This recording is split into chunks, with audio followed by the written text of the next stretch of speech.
Hello, we're back at day life. So, dito pala sa likod ko si Dudoy. Ayun, lalaro.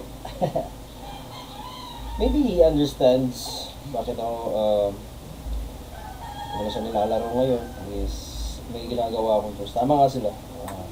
They should know na meron din tayong ginagawa aside from taking care of them. So, yeah, pero tingnan mo, iyak to pagkatapos to maglaro, pag na-bored na. So far, this is the toughest job that I had. This is not only a job, but welfare sa anak mo. Wala kang choice. Hindi take care yung... I understand my wife too. Alam ko mahirap sa part na nag-work.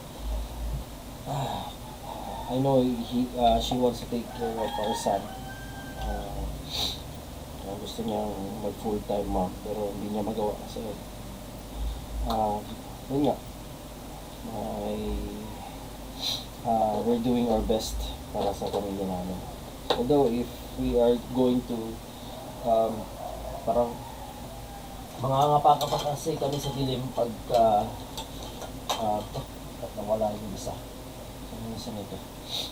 Mangangapa pa kami sa dilim pagka mag-a-adjust kami ng major adjustment, lalo na sa related na sa work niya, mga related sa work namin. So yung work ko kasi is I've resigned as a web developer dun sa isang local agency.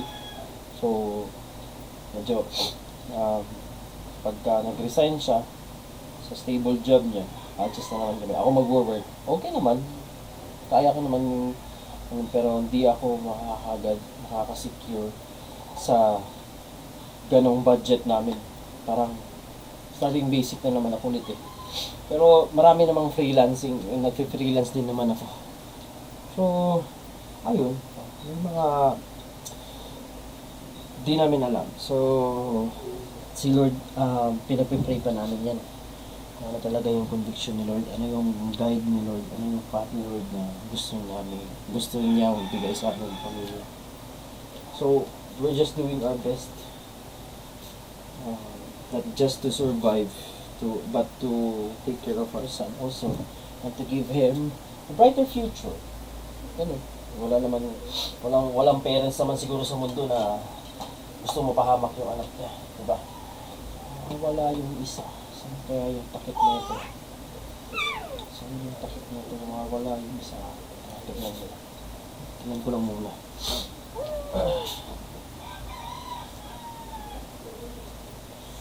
Pero talaga, kudos, salute dun sa mga full-time mom, tapos naghahanap pa ng extra work sa bahay.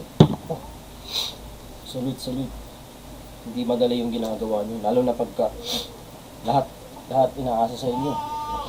Laundry pa lang, gamit ng bata, o labahin, laundry, tapos mga chores. Gusto magsalita din, no? Nakikipag-usap eh. Ayun. So, kailangan talagang timbang yun. May mga bagay na kailangan mag-isipan ng mabuti at i-pray. Yun yung makinig ako dun sa last na parang yung release ni sa CCF. CCF yun, Christ Commission Fellowship na reel. Pagka if you don't put God first in your family, all else will fail. So,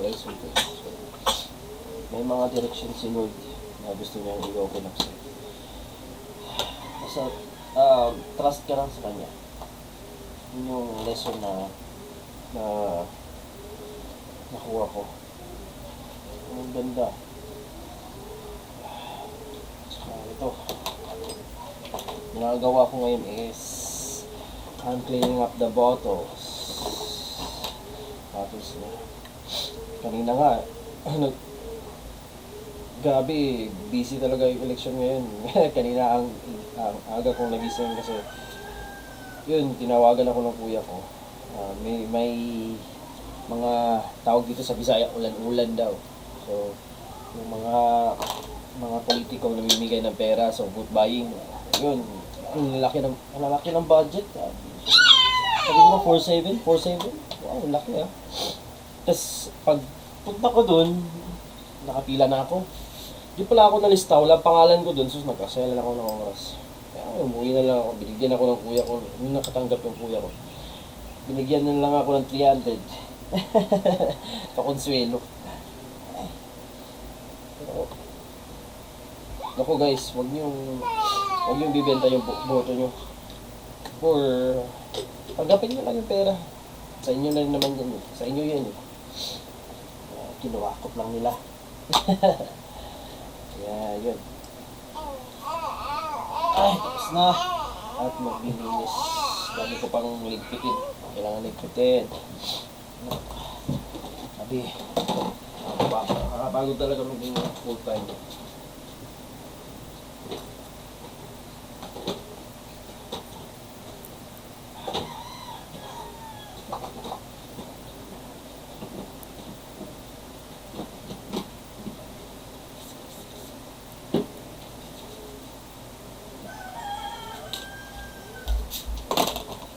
Alam mo yung part na nakakapagod is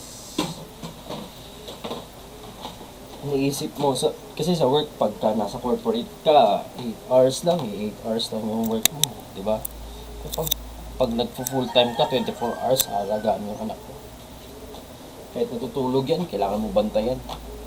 Parang gano'n.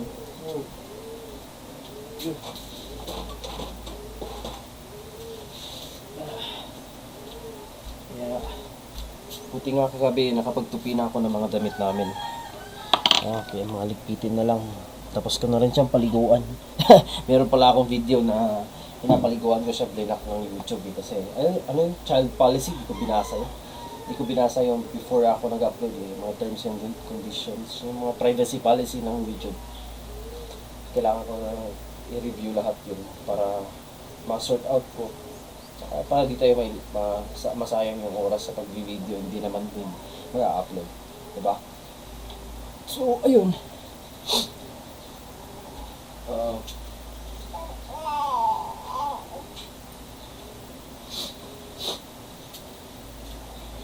Yung tubig pala namin is Wilkins distilled. Yun yung ginagamit prescribed ng mga doctors. Ano ko? Pero, since then, pagkakalam ko yung nag-aalaga pa ako sa mga pamangkin ko. Yun talaga yung ginagamit namin, distilled. Wilkins distilled. Pero lahat naman, wala naman pinipili. Lahat ng distilled, okay naman. Basta distilled. So, ayun. Parang natulog lang ata siya ng 15 minutes sa duyan.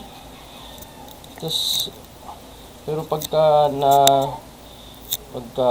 hinihili ko siya, mahaba yung oras na sleeping time niya. Pagka naman, pag nasa duyan, konti lang. So, tinatry kong sanayin siya sa duyan para mahaba yung tulog niya. Sanay na siya sa duyan. Nakakapagod kasi magigili.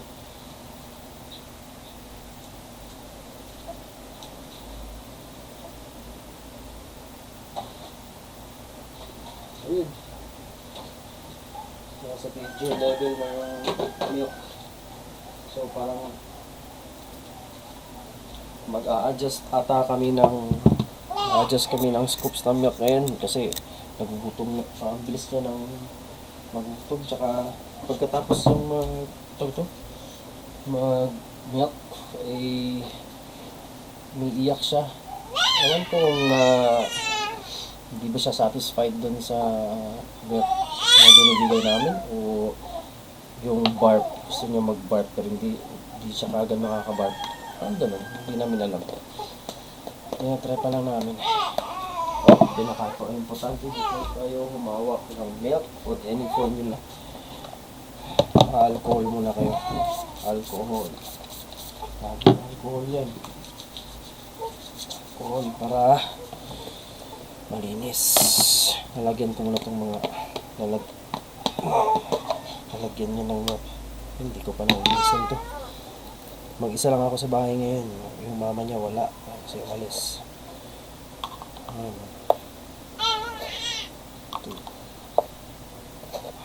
3, 4. Parang mag-stick din pa rin kami sa 5 scoops kasi mahirap na pagka 6 scoops. Hindi siya recommended dun sa nasa karton. Ewan ko. 2, 3, 4, 5, 2, 3, 4, 5, 1, 2, 3, 4, 5. Nga pala, hindi ko pa nakakita si milk. Milk niya is Infamil A+, yung 0 to 6 months. Ako, mahal ang milk na to. 3.2 ata yun. 3.2, 3,200.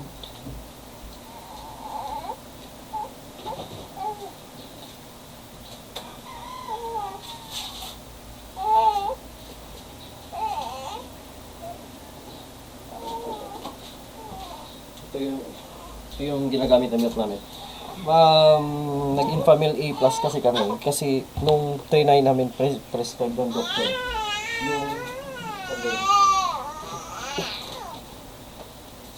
Ito yung first na ginamit namin is non-sensitive. Mahal din to. Nasa 3,000 plus. Di naubos kasi ang di hiyang sa kanya. Parang yung poop niya is matigas. So yun yung parang week old pa lang siya. Nag-start na kami dito. Hindi ayaw, parang hindi siya hiyang dun sa na sensitive.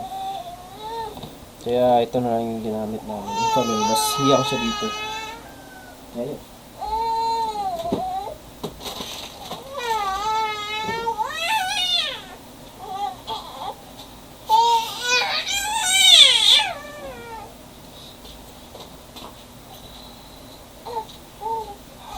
Paubos na yun yung milk niya. So, ayun.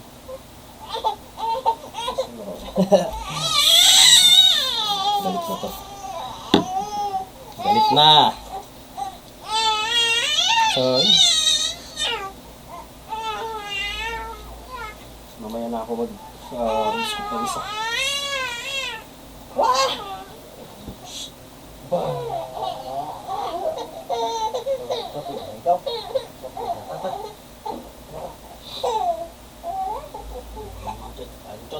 Antot.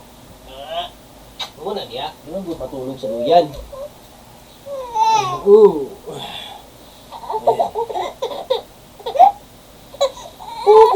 This is week 2. Hello.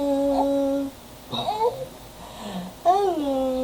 Ito pa kami nakapagpalit ng bedsheet. May bedsheet pa. Maraming bedsheet yun. Tulog ka na, tulog. Tulog na. Sleep na, sleep.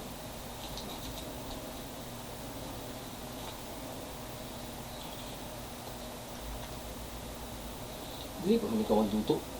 Yung alas 9 mo ka nagdudo. You need to sleep.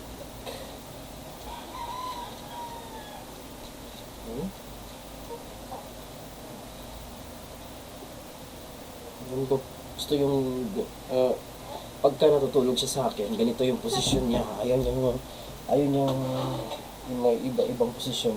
Gusto niya yung nakahag, nakabitay. Oh,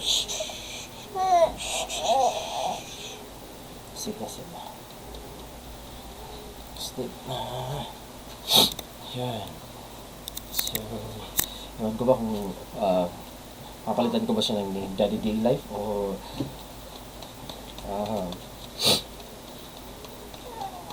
CCTV Diaries. Kasi may CCTV kami dito eh. Kasi ginagamit ng asawa ko pag gusto niya makita yung anak namin. So yun. Subukan ko siyang patulogin. Para medyo mainit talaga dito sa amin. Mainit talaga pagka ganitong panahon. Nung mga nakaraan, makulimlim, tapos maulan. Ngayon parang wala na atang LPA. Hindi ko alam. Pero baka mamayang hapon ulan to. Kaya sobrang init talaga pagka umaga. Lalo na pag hapon. Yung pinakamainit na part dito is alas 2, alas 3. Alas 2 ng hapon. Sobrang init kasi yung walang hangin at binoblow dito dun sa kabilang kwarto meron. Pagka dito direct sunlight sa windows namin. Kaya yan, binubuksan na namin yung aircon pagka mga ganong oras.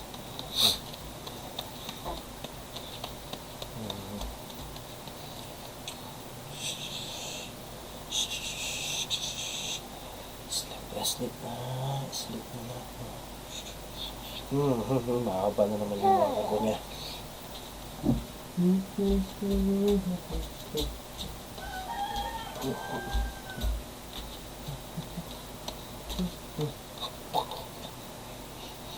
Pero may mga tanong kayo or kung in the future, near future, kita nyo itong vlog na to or i-review ko yung vlog na to pag in the near future pagka kung may mga tanong kayo, drop down in the comment section para mapag-usapan natin sa susunod kong vlog. May mga tanong kayo, diba? Sige. So, I think kaya nga ito, hindi ayaw ba niya matulog pa? Antok ko ito eh. Antok ko talaga ito eh. Sana siyang nahihili kasi nagstay kami ng 1 week dun sa hospital. Iiyak to ng iyak. Hindi ako mapakali. Yung nagbabantay kami ng asawa ko. Kami dalawa yung nagbabantay. Pagka hinihili ko talaga siya pagka umiiyak siya. Kaawa din naman kasi tignan, pabayaan na lang umiiyak sa bed, nakakaawa. Sabi nga nila, nasanay na kasi pagka ganito, nasanay mo lang ihili yung bata. Wala akong choice, kailangan ko talaga ihili yung anak ko. Hindi naman sana nasanay, pero kailangan Kawawa naman kasi siya din. Pabayaan ko.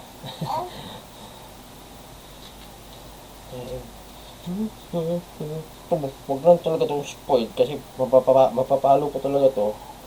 Paluin kita na. Huwag matigas ulo ha.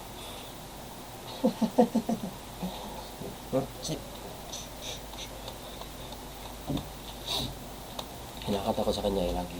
In Christ alone, my hope is found. He is my life, my strength. I saw this cornerstone. Alam kong pamilyar tong song sa kanya. Yes, I am. Natak na.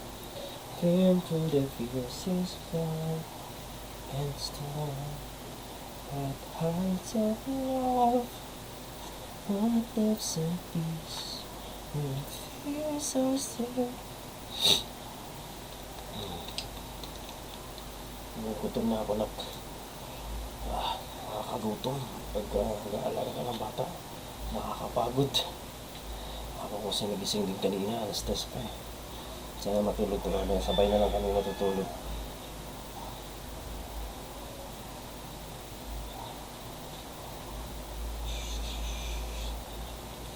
So ayun, matulog na siya. Tige.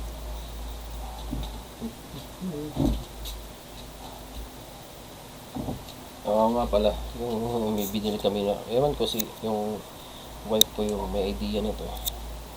Parang mosquito na parang net. Ito yung tawag ito. Ano ba tawag din? Alam mo rin. Parang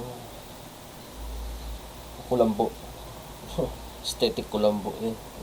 Malaking tulog din kasi yung mga alikabok din sa ceiling kasi minsan may mga kalapati pumapasok din sa ceiling kasi open yung nasa kabilang kwarto. Pumapasok. Parang natataktak yung mga alikabok din.